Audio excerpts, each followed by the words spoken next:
ठीक है, तो एक क्वेश्चन लिखो, given that set n it is set of natural numbers 1 to 100.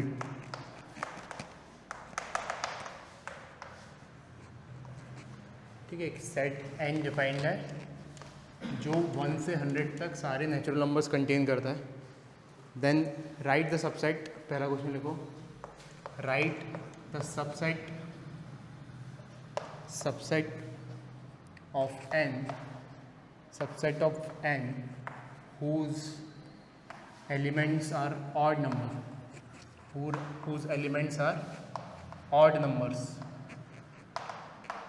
And second, write the subset of n whose elements are represented by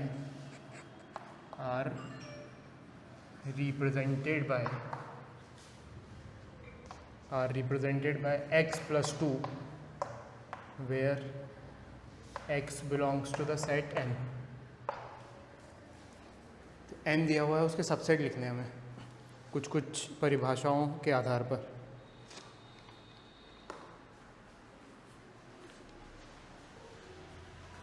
तो पहले का आंसर तो बहुत ही आसान है.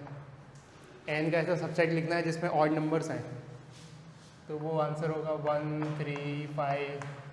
इवन हटा देंगे, बस बाकी सब आ जाएगा ऑड नंबर्स. ठीक है. दूसरा, find subset of n whose elements are represented by x plus 2. Elements जो भी आएंगे इस सबसेट में वो x plus 2 के फॉर्म के होने चाहिए. और जहाँ पर x क्या है, x है इन सेट में कोई भी नंबर हो सकता है वो. ठीक है, इनमें कुछ भी हो सकता है. तो अगर हमें x plus 2 जनरेट करना है ना, तो x की जगह हम सबसे छोटा नंबर क्या 1 रख सकते हैं, फिर 2 रख सकते हैं, फिर 3 रख सकते हैं, एंड सो ऑन. तो पहला नंबर रखेंगे तो क्या आएगा, x से 1 रखेंगे तो 3 आएगा. 1 और 2 तो आ ही नहीं सकता, क्योंकि 1 रखेंगे x की जगह तो x plus 2 करना है हमें, तो 3 से शुरू होगा. 4 आ जाएगा जब 2 रखेंगे, 5 आ जाएगा जब 3 रखेंगे, एंड सो ऑन. और ऐसे चलते चलते कहाँ तक आएगा, 100 रखेंगे तब क्या आएगा, 102. तो बस हो गया ये. तो अब देखो यहाँ पे खेल गड़बड़ क्या हो गई कि इसका सबसेट होना चाहिए ये, मतलब इसके एलिमेंट से बाहर नहीं जाने चाहिए. तो हमने तो 101 और 102 बाहर लिख दिए, तो 102 नहीं आएगा और 101 भी नहीं आएगा. 100 तक आएगा, है ना. 101 नहीं आएगा और 102 नहीं आएगा, क्योंकि वो तो सेट से ही बाहर हो गए. हाँ, 100 plus 2 का तो 102 हो जाएगा. 90 तो देखना, उससे पहले अगर जैसे अपन 99 करेंगे, 99 plus 2 तो 101 आएगा, तो बाहर हो गया. तो 98 plus 2 तो 100 हो जाएगा. तो ये आखिरी होगा. इसमें से हम 100 और 98 चूज़ नहीं कर सकते, मतलब उस फॉर्मूले में रखने के लिए 100 और 99 चूज़ नहीं कर सकते, 98 चूज़ कर सकते हैं. 98 चूज़ करेंगे तो उसके करस्पॉन्डिंग क्या मिलेगा, 100. तो कहाँ तक गिनती आएगी, 3 से लेके 100 तक, है ना.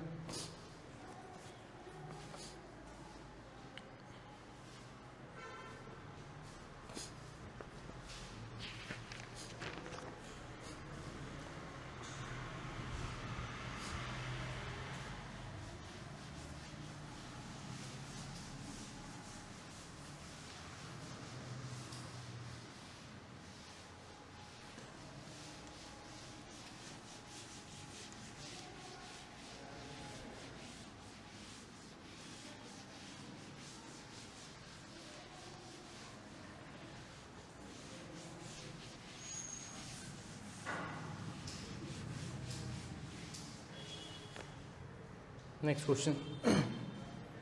given that set E is 2, 4, 6, 8, 10. ये सेट E है. ठीक है. तो if लिखो, if n represents any number, if n represent any member if n represents any member of set E, then write the following sets,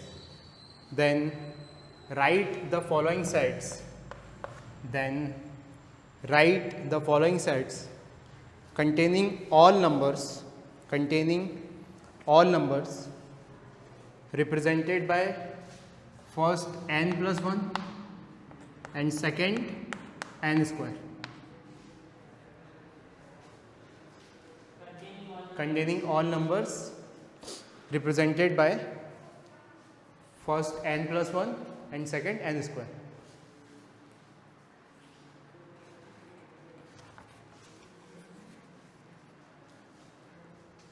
तो n क्या क्या हो सकता है? n हो सकता है 2, हो सकता है 4, 6, 8, ये कुछ भी हो सकता है इनमें से. अब हमें एक ऐसा सेट चाहिए जो n प्लस 1 हो. सबसेट वेबसेट की कोई बात नहीं कर रहा अभी वो, तो सबसेट का कोई चक्कर नहीं है, बस ऐसा सेट बताना है हमें जिसमें n प्लस 1 आ जाए. तो इसका आंसर क्या होगा? n में क्या रख सकते हैं? 2 रख सकते हैं, तो 2 प्लस 1 3, फिर 4 रख सकते हैं तो 4 प्लस 1 5, मतलब एक एक बढ़ जाएगा सब इनमें. 5, 7, 9, 11. अच्छा, अब हम सबसेट, हमसे कोई ऐसा नहीं बोला कि सबसेट होना चाहिए वो ई का, तो ये पूरा आंसर होगा, 11 भी इंक्लूड हो जाएगा इसमें. सिमिलरली n स्क्वायर, यानी कि इन सब के स्क्वायर हो जाएंगे जो जो नंबर लिखे हुआ है. 4, 16, 36, 64, 100.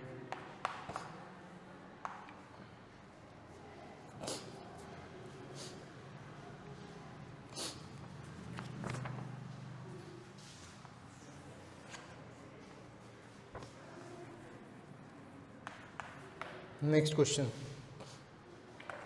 एक सेट है x जो है 1, 2, 3, 4, 5, 6, 1 से लेके 6 तक नेचुरल नंबर करता है. देन एक्सप्रेस द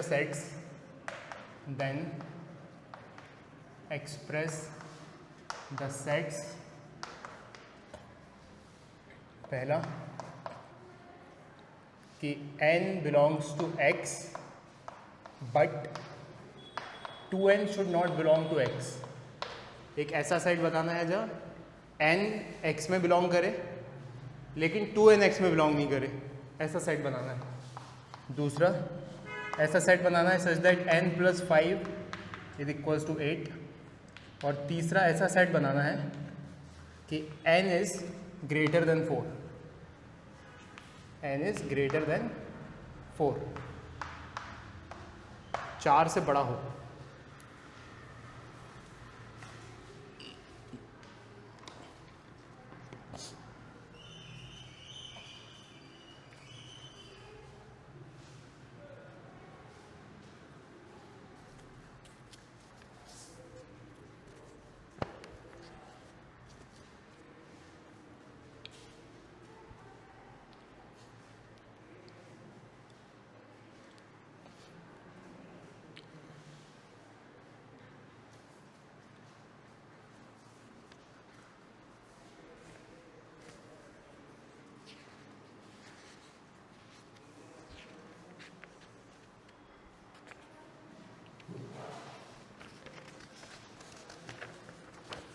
बनाओ.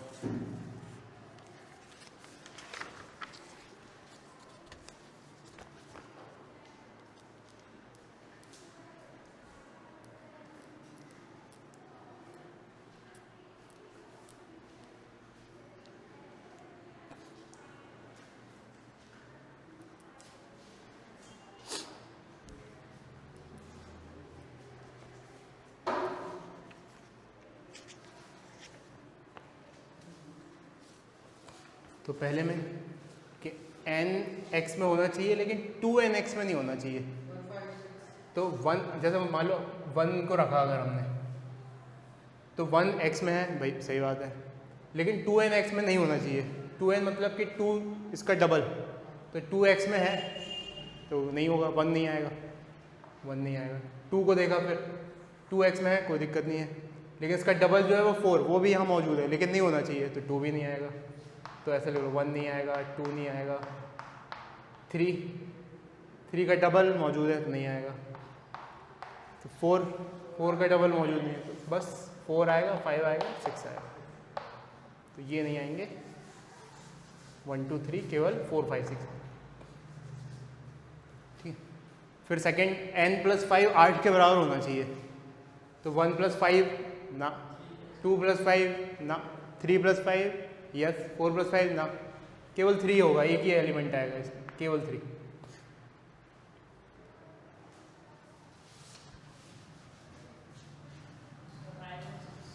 For n should be greater than 4, तो 4 नहीं चले, इक्वल टू नहीं बोला, तो 5 6 बस।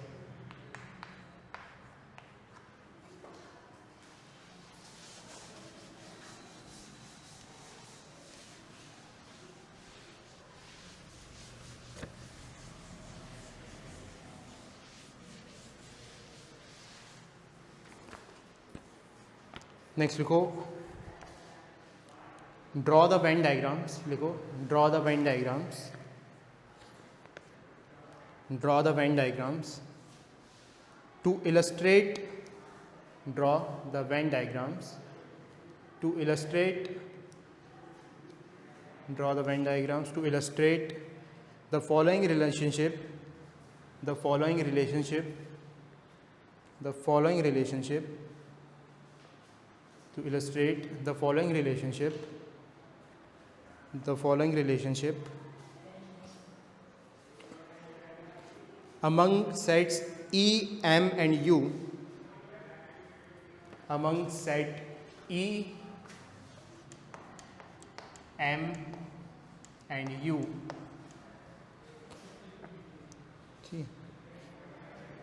where E is set of students English, set of students studying English,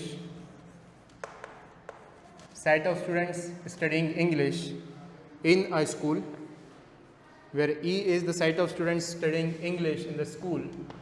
M is for mathematics, M is for mathematics, and U is the universal set. U is the set of all students of the school.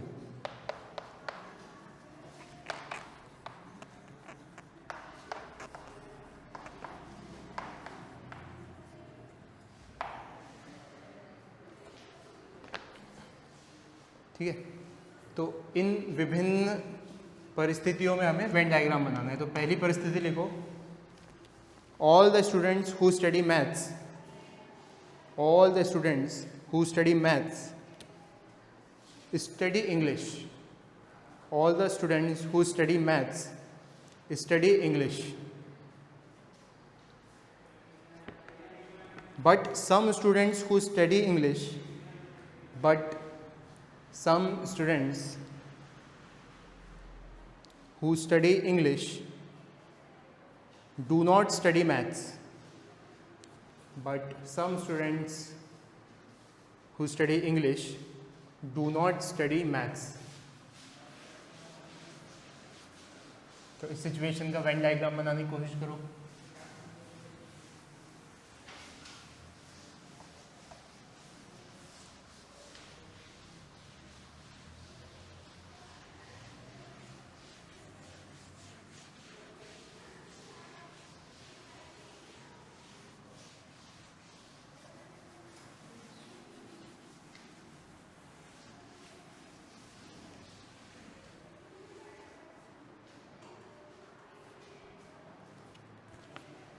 क्या हो लगे कि English maths जो पढ़ रहे हैं वो English तो पढ़ रहे हैं, लेकिन कुछ बच्चे ऐसे हैं जो इंग्लिश पढ़ रहे हैं लेकिन मैथ्स नहीं पढ़ रहे।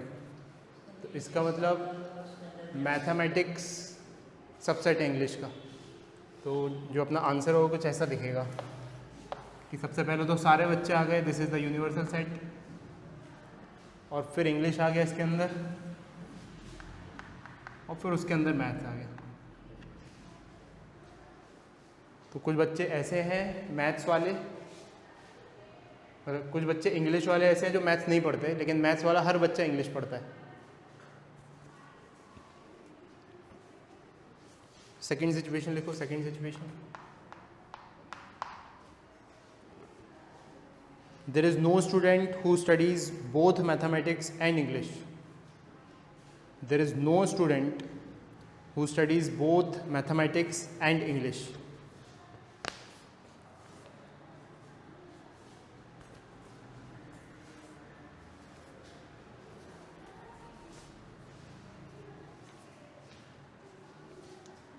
तो इसका मतलब ऐसा कोई बच्चा नहीं है जो दोनों सब्जेक्ट पढ़ रहा हो, इंग्लिश और मैथ्स। इसका मतलब कि दोनों के बीच का इंटरसेक्शन कुछ भी नहीं होगा। तो यूनिवर्सल सेट हो गया, सारे बच्चे, मैथ्स अलग बच्चे पढ़ रहे हैं और इंग्लिश अलग बच्चे पढ़ रहे हैं। इस सिचुएशन में मैथ्स और इंग्लिश का जो इंटरसेक्शन है वो फाई आएगा। फाई मतलब कुछ भी नहीं। यहाँ पे एम सबसेट था ई का और ई सबसेट था यू का।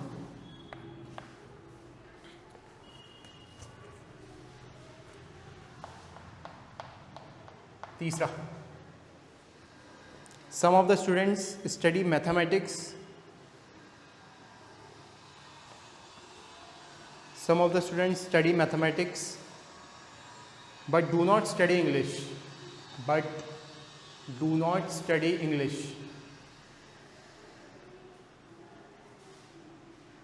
while some study English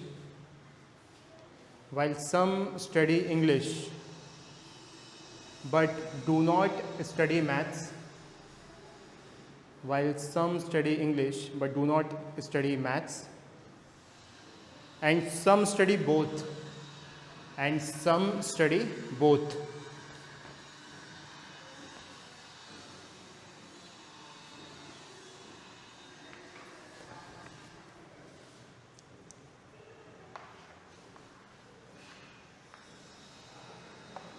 क्या कहा गया यहाँ पर? कुछ बच्चे हैं जो मैथ्स पढ़ते हैं लेकिन इंग्लिश नहीं पढ़ते, कुछ बच्चे जो इंग्लिश पढ़ते हैं लेकिन मैथ्स नहीं पढ़ते, और कुछ बच्चे जो दोनों पढ़ते हैं। इसका मतलब कुछ ना कुछ ओवरलैप आएगा। ठीक है, ये मैथ्स हो गया, ये इंग्लिश हो गया। कुछ बच्चे ऐसे हैं जो केवल मैथ्स पढ़ते हैं, मतलब ये वाला पार्ट। कुछ बच्चे ऐसे हैं जो एक्सक्लूसिवली इंग्लिश पढ़ते हैं, वो ये वाला पार्ट। और कुछ बच्चे ऐसे हैं जो दोनों पढ़ते हैं, मतलब कि ये वाला पार्ट। तो यहाँ पे एम इंटरसेक्शन ई कुछ है, फाई नहीं है। ठीक, नेक्स्ट लिखो fourth.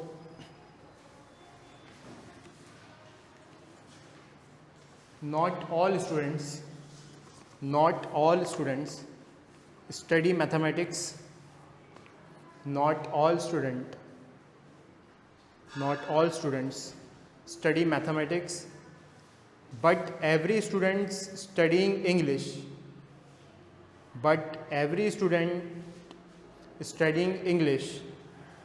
studies mathematics, but every student studying English studies mathematics.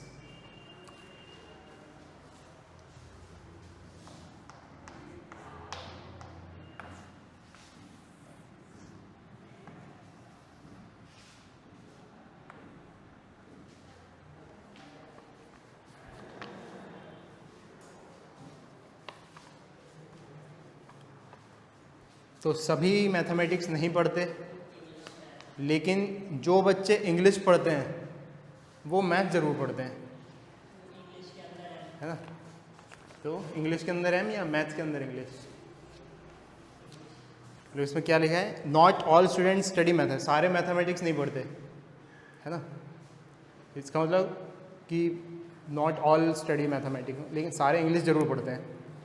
But every student studying English studies mathematics. जो इंग्लिश पढ़ रहा है वो तो मैथ्स पढ़ता ही है, तो ये इसका उल्टा हो जाएगा। देखो, मैथ्स के अंदर इंग्लिश, तो जो इंग्लिश पढ़ रहा है वो तो मैथ्स पढ़ ही रहा है।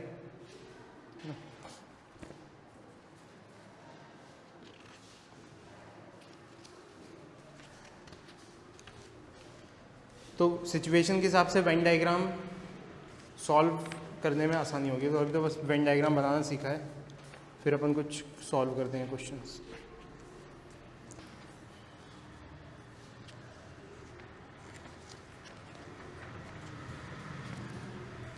नेक्स्ट क्वेश्चन लिखो।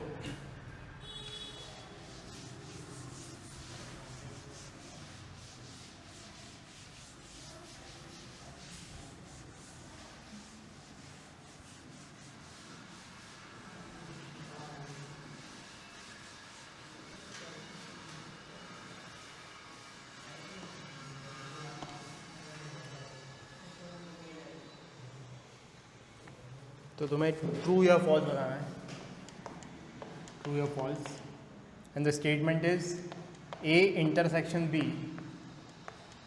Union C will be A intersection B union C.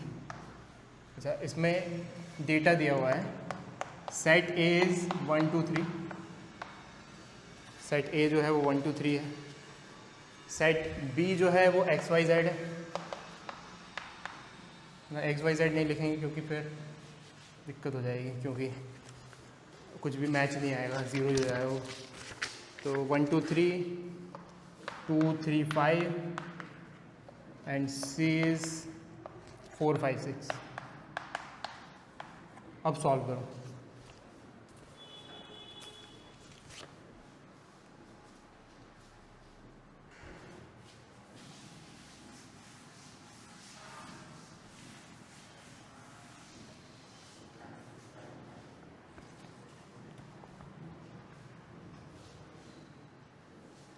अच्छा, मतलब इन दोनों में वैसे अंतर क्या है कि इस तरफ जो है वो ब्रैकेट यहाँ पे लगा हुआ है, मतलब पहले ये ऑपरेट होगा। सिमिलरली इस वाले में जो है ब्रैकेट इन दोनों के बीच में लगा हुआ है, मतलब कि ये पहले ऑपरेट होगा। तो कुल मिला के ब्रैकेट का डिस्प्लेसमेंट है। तो एसोसिएटिवनेस देख रहे हैं बस अपन कि ये जो स्टेटमेंट लिखा है एसोसिएटिव है कि नहीं। देखो, सबसे पहले अपन पहले वाले को सॉल्व करते हैं, लेफ्ट हैंड साइड।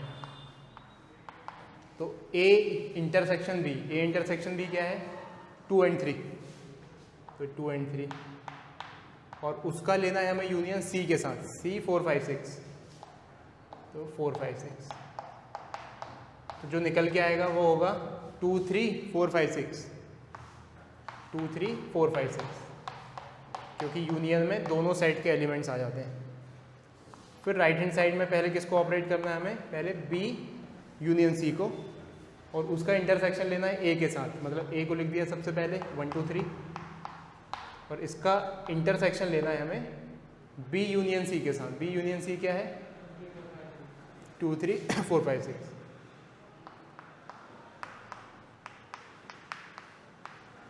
तो ये क्या निकल के आ रहा है, इंटरसेक्शन और कॉमन एलिमेंट्स। तो 2 आ रहा है, 3 आ रहा है, बस। तो ये क्या आ गया 2 3। तो लेफ्ट हैंड साइड आया 2 3 4 5 6 और ये आया 2 3। तो क्लियरली दिस इज फॉल्स। तो इनफैक्ट याद भी रखना है कि ये ऐसे डिस्ट्रीब्यूट नहीं कर सकते हम, एसोसिएट नहीं कर सकते ऐसे।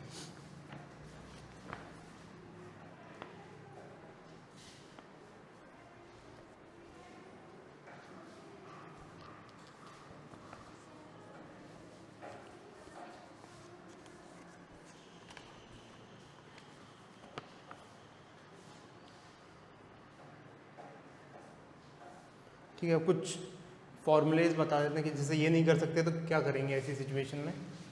तो कुछ कुछ फॉर्मूलेज हमको याद रखने हैं।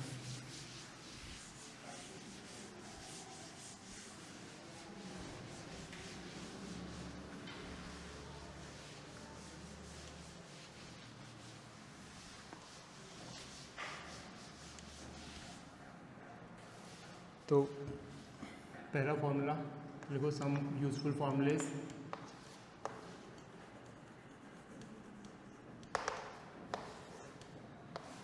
पहला formula is a minus a intersection b comes out to be a intersection b का कॉम्प्लीमेंट। अच्छा, ये कॉम्प्लीमेंट मैंने नहीं बताया था। कॉम्प्लीमेंट समझ लो कि जैसे फॉर एग्जांपल, बहुत इजी है कॉम्प्लीमेंट समझना, कि जैसे कोई सेट a है, तो a तो दिख रहा ही है,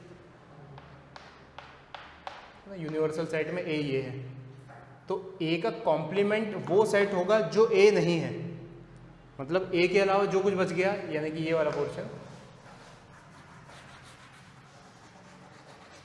ये ए कॉम्प्लीमेंट है।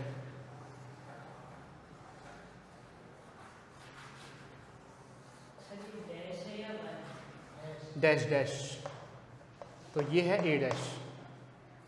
ए का कॉम्प्लीमेंट मतलब कि जो ए नहीं है, बी का कॉम्प्लीमेंट है तो बी नहीं। क्या याद रखना है, A minus A intersection B comes out to be A intersection B का होल कॉम्प्लीमेंट। तो इसको पहले तो जस्टिफाई कर लेते हैं कि लेट्स से हमें क्या करना है, ए और बी बना दिया कुछ भी रैंडम यूनिवर्सल सेट के अंदर, ए और बी बन गए, this is A and this is B. तो हमें ए में से ए इंटरसेक्शन बी घटाना है। तो अब टेक्निकली सोचो, ए ये है, इसमें से क्या घटाना है, ए इंटरसेक्शन बी, यानी कि इतना पार्ट घटा देना है। तो क्या बचेगा, तो इतना बचेगा, इतना बच जाएगा। ये लेफ्ट हैंड साइड किसको रिप्रेजेंट कर रहा है, इस part, this is the left hand side. ठीक है, अब राइट हैंड साइड को देखते हैं। सबसे पहले तो इसको ऑपरेट करते हैं ब्रैकेट में, A intersection B, A intersection B यानी कि ये वाला पार्ट। फिर से बना लेते हैं, ये ए ये बी, तो ए इंटरसेक्शन बी तो ये वाला पार्ट हो गया। अब इसके अलावा, तो इसके अलावा कि सब कुछ जो ये नहीं है उसके अलावा सब कुछ, तो ये हाँ यू, मतलब कि जैसे अगर यू मतलब सब कुछ होता है, जैसे अगर यू मार्क नहीं किया तो हमने पूरा बोर्ड कंसीडर करते, तो उसको छोटा कर लिया थोड़ा सा यूनिवर्स को, तो ये यूनिवर्सल सेट। तो ये हो गया अपना ए इंटरसेक्शन बी का कॉम्प्लीमेंट। अब उसका इंटरसेक्शन लेना है ए के साथ, तो अब ए के साथ इंटरसेक्शन लेंगे तो ये आएगा, तो गड़बड़ हो रही है। ए के साथ इंटरसेक्शन लेंगे तो, एक मिनट, अच्छा एक मिनट, ये मार्क नहीं करना है मुझे, इसका कॉम्प्लीमेंट ले रहे हैं ना, गलत। ये ए इंटरसेक्शन बी जो है वो ये था बीच वाला, उसके अलावा, तो इसके अलावा सब कुछ, तो ये मार्क नहीं होगा, ये छूट गया। अब इसके छूटे के अलावा अब ए के साथ अपन को इंटरसेक्शन लेना है, ए के साथ इंटरसेक्शन लेना, तो ये वाला पार्ट आ जाएगा। आ रहा समझ में? तो ये राइट हैंड साइड हो गया जो कि लेफ्ट हैंड साइड के बराबर है। ठीक, तो कभी सिचुएशन आ जाए, क्योंकि ये एनसीईआरटी में स्पेसिफाइड है फॉर्मूला, तो अपन को बस एक चेक पॉइंट रखना है ना, याद रखने के लिए।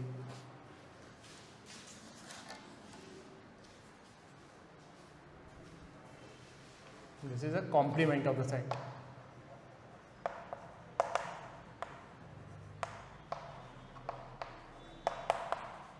कॉम्प्लीमेंट ऑफ सेट ए।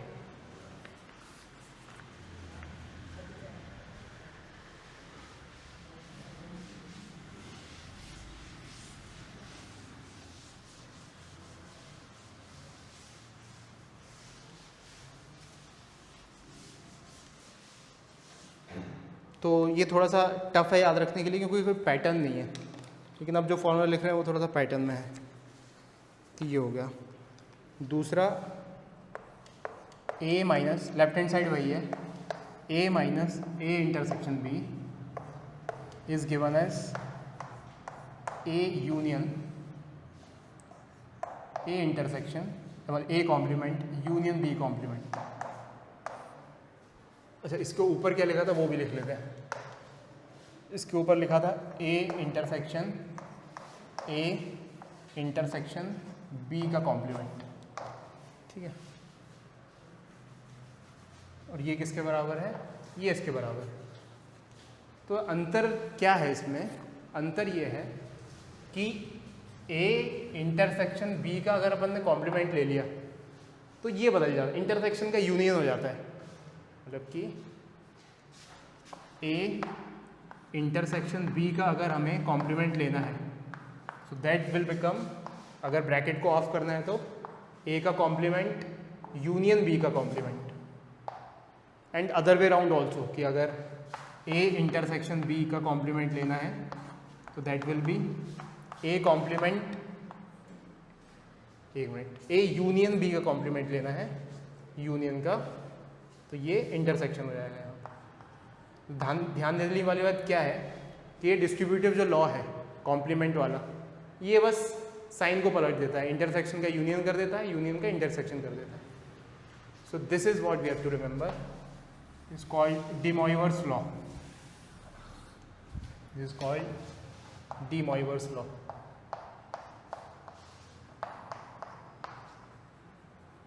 ये याद रखना, लिख लो इसे। डी मॉइवर्स नहीं, डी मॉर्गन। डी मॉइवर्स तो उसमें कॉम्प्लेक्स नंबर में आता है। D Morgan's law.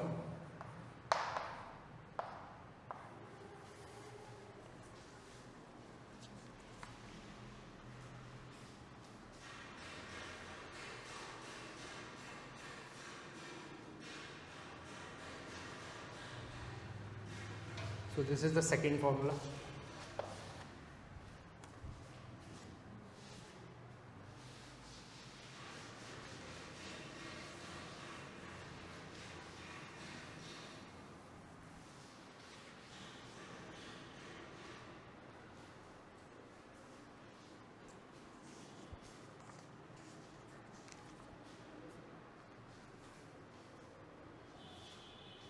ठीक है, अब थर्ड फार्मूला भी इसी इक्वेशन से लाने वाले हैं कि ये जो है ये डिस्ट्रीब्यूट हो जाता है, इंटरसेक्शन है ऐसे तो दोनों से डिस्ट्रीब्यूट कर दो, बीच में बस यूनियन है, ये याद रखना। तो this will be distributed as A intersection A dash, और यहाँ पे यूनियन है तो union A intersection B dash. This is called distributive law. तो इसको ऐसा फॉर्मूला लिख लेते हैं तीसरे लॉ में।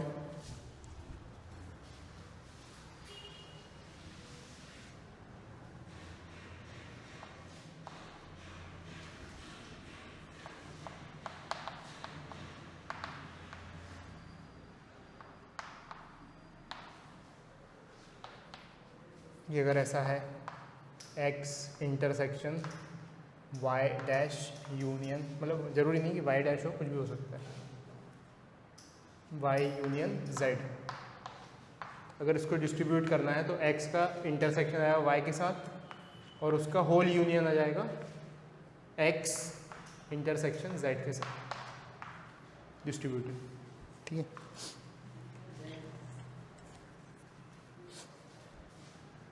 z।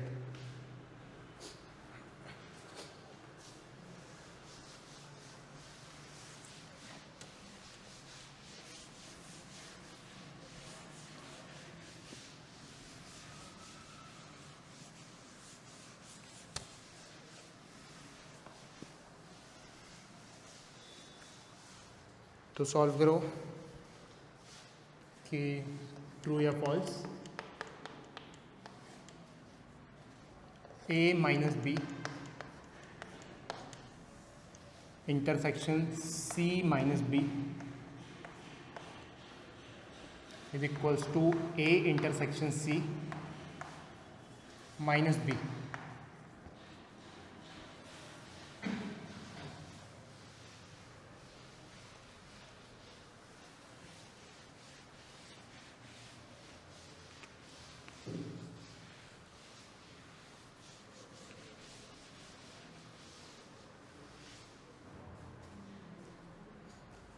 a minus B intersection c minus B is equals to ये।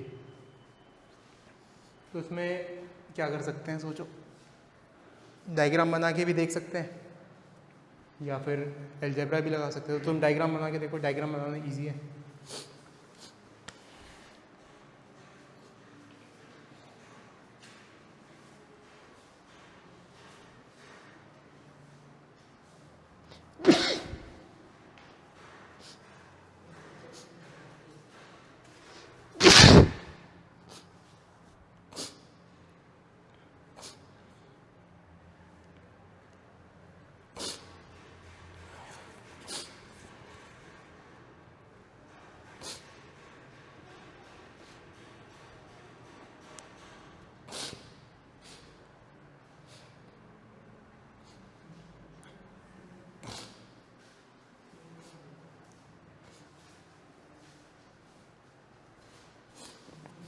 तो जो सेट लो उसमें कुछ ऐसा लेना कि एक जनरल सेट हो जाए वो, कि ए का बी के साथ भी कुछ है, बी का सी के साथ भी कुछ है, ए का सी के साथ भी कुछ है।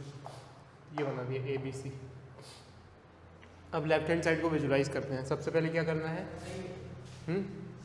सही, इसको पहले इसको ऑपरेट करना है, a माइनस बी को, फिर c माइनस बी को, और फिर दोनों का इंटरसेक्शन ले लेना है। तो a में से b जाएगा तो ये बचेगा, ये वाला पार्ट, ये ऑपरेट कर दिया हमने। फिर c में से b जाएगा, c में से b जाएगा तो ये बचेगा, सॉरी ये नहीं, b तो गया, ये वाला पार्ट।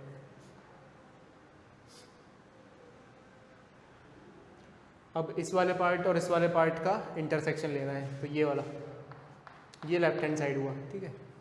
राइट हैंड साइड को देख लेते हैं, ए बी सी,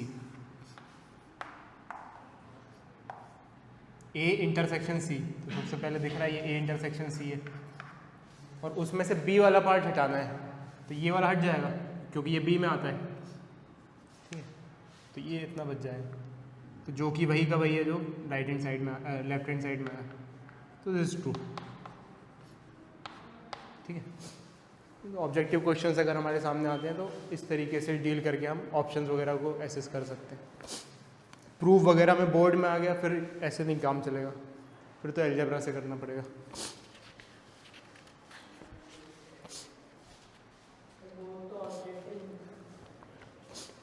बोर्ड ऑब्जेक्टिव होना, term 1,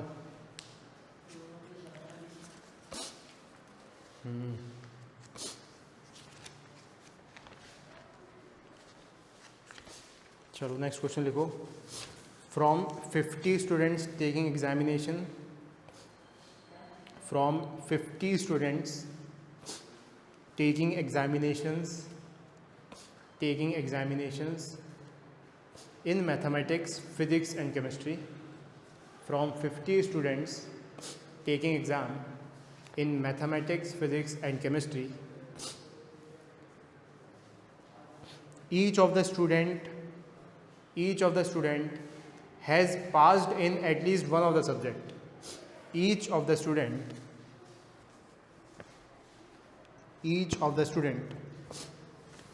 has passed in at least one of the subject. 37 student passed mathematics, 37 students passed mathematics, 24 physics and 43 chemistry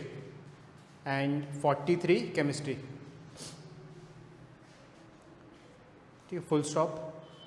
At most 19 passed maths, at most 19 passed maths, at most 19 passed maths and physics, at most 19 passed maths and physics, at most 29 maths and chemistry, at most 29 maths and chemistry, and at most 20 physics and chemistry, and at most 20 physics and chemistry, and at most 20 physics and chemistry. So what is the largest possible number? So what is the largest possible number that could have passed all the three exams? That could have passed all the three exams.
तो देखो क्या situation है, 50 बच्चों ने दिया total exam, सब कुछ मिला के 50 है फाइनली, है ना। और मैथ्स ने दिया, लेट्स से ये मैथ्स का सेट बन गया, मतलब मैथ्स में पास हो गए, पासिंग वाले बना रहे हैं सेट अपन। टोटल बच्चे तो 50 हैं यूनिवर्सल सेट में। ये फिजिक्स वाले हो गए और ये केमिस्ट्री वाले हो गए, ठीक है। तो ये हमने वेन डायग्राम बना लिया ना, यूनिवर्सल सेट में 50 लोग हैं, इन तीनों को मिला के पूरा। तो देखो हमें कि अब नंबर मार्क करना है, ये तो पता है हमें कि इस सेट में हमें जैसे ये मैथ्स है, ये फिजिक्स है, ये केमिस्ट्री है, तो ये वाला क्या डिनोट करता है, ये वाला डिनोट करता है कि तीनों पास हो गए, तीनों सब्जेक्ट में पास हो गए। ये वाला पोर्शन डिनोट करता है कि मैथ्स और फिजिक्स में पास हुए, है ना। ये वाला डिनोट करता है केवल मैथ्स में पास हुए। तो हमें शुरुआत करनी है कॉमन पार्ट से, ठीक है। तो लेट्स से हम इस एरिया को मार्क कर देते हैं, यही हमारा आंसर है। उसने पूछा है कि तीनों में कितने मैक्सिमम पास हुए, तो इसको बोल देते हैं अपन x, ठीक। अब उसमें लिखा हुआ है कि 50 students take examination of physics chemistry in maths, each of student है pass at least in one subject. तो ऐसा कोई भी बच्चा नहीं है जो इन तीनों से बाहर आए, मतलब 50 के 50 इसी में आएंगे, सब में कोई ना कोई एक ना एक सब्जेक्ट में तो पास हुआ है, ठीक है। 37 पास मैथमेटिक्स, तो 37 मैथमेटिक्स को पास किए हुआ है, तो मतलब ये वाली जो चीज़ है ये 37 है, ठीक है। उसके बाद 24 फिजिक्स ये वाली जो चीज़ है दिस इज 24 एंड 43 केमिस्ट्री, ये 43 है, ठीक है। तो eight most 19 pass maths and physics, तो मैथ्स और फिजिक्स को एट मोस्ट कितने पास किए हैं, 19। तो अपन इसको बोल देते हैं लेट्स से ये वाली जो चीज़ है, ये वाली जो चीज़ है ये y है। तो मैथ्स और फिजिक्स कितने पास किए, x प्लस वाई, तो x plus y at most 19, at most या एटलीस्ट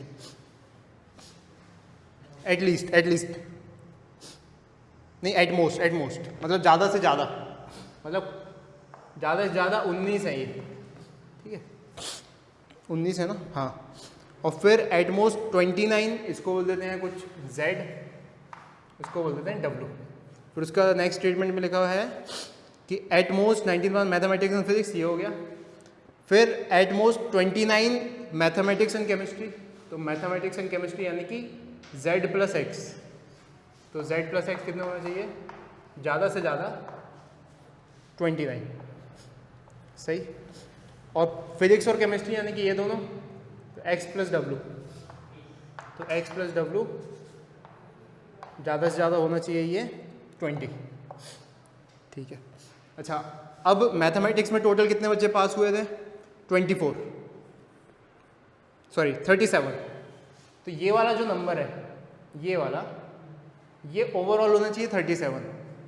इसका मतलब ये कितना बच गया, ये 37, मतलब केवल इतना मार्क किया जाए तो इतना, तो ये बच गया 37 minus x minus z minus W minus Y, not W but why. ये कितना बच गया, फिजिक्स में कितने थे टोटल पास होने वाले, फिजिक्स में थे 24, तो ये बच गया 24 minus x minus y minus डब्लू। और 43 थे केमिस्ट्री में, 43 minus z minus x minus डब्लू। ये समझ में आ रहा है, ये क्या लिखा मैंने, ये मैंने इतने को मार्क किया, इतने को।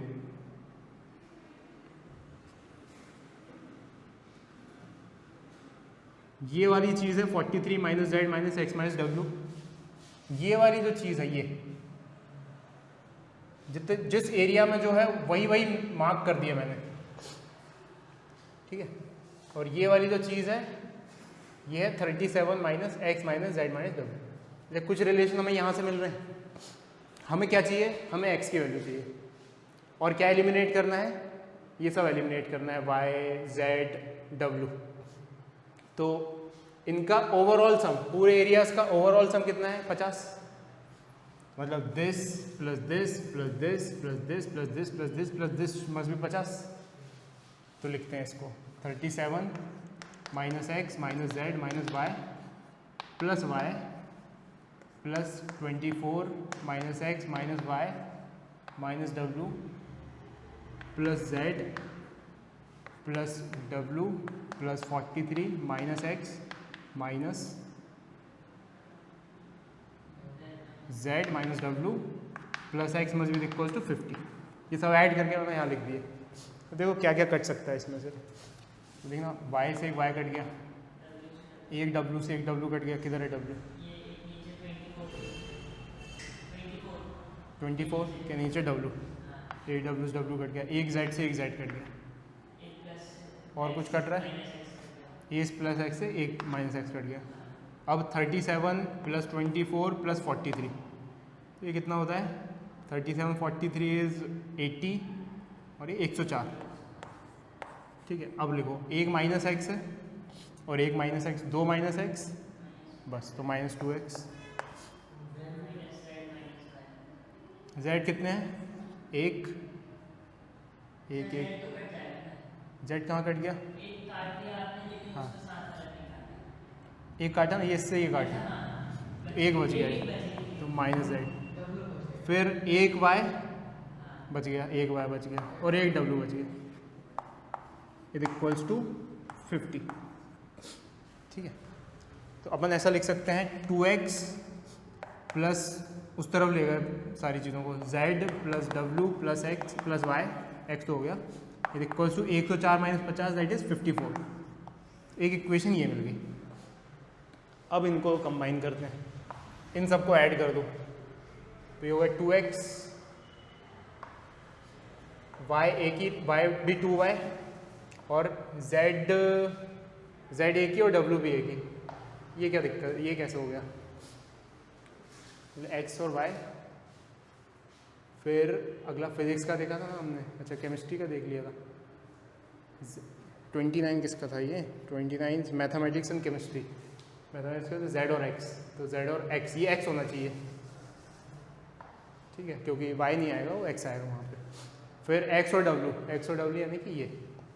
ठीक है, ऐड कर दिया तो 3x आ गए, 3x plus y plus z plus w must be less than equals to 19। ये ऐड कर दिया, 19 एंड 29 48 38 नहीं 48, यस 48 और ये 68। कैलकुलेशन इज नॉट रॉन्ग, 18 दो, हाँ 68 ये आ गई। तो एक इक्वेशन वो है और एक इक्वेशन ये है। y plus W plus Z को हम उठा के वहाँ से ला सकते हैं, क्योंकि y plus z plus W दिख रहा है हमें x के टर्म्स में, तो यहाँ से उठा के लाए y प्लस जेड प्लस डब्ल्यू is equals to 54 minus 2x, तो 54 माइनस 2x, तो इसकी जगह 54 माइनस 2x रखाएगा, तो ये हो गया 3x plus 54 minus 2x must be less than equals to 68। 3x minus 2x is x is less than equals to 54 उस साइड गया, तो ये बचा 14, तो x must be less than equals to 14। ठीक है, तो लार्जेस्ट पॉसिबल आंसर क्या हो सकता है? 14, इससे ज़्यादा नहीं हो सकता। तो जो तीनों सब्जेक्ट पास करे हैं वो कितने हो सकते हैं? 14 स्टूडेंट, तो आंसर इज 40। समझ में आ रहा है? तो वेन डायग्राम के थ्रू हम आसानी से कर सकते हैं। ध्यान क्या रखना है, बस सबसे छोटे वाले ओवरलैप से शुरू करो, कि शुरुआत यहीं से करो। अगर अपन जैसे इसको मार्क कर लेते पहले तो थोड़ी सी दिक्कत हो सकती है, तो तुम अपने प्रैक्टिस में जो क्वेश्चन करोगे उसमें सबसे ओवरलैप वाले को सबसे पहले मार्क करना, फिर उसके हिसाब से आगे बढ़ते जाना। ठीक है,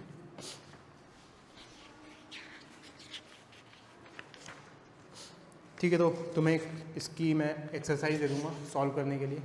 चैप्टर ख़त्म, अपना नेक्स्ट चैप्टर कौन सा शुरू करेंगे? सेकेंड चैप्टर कौन सा है?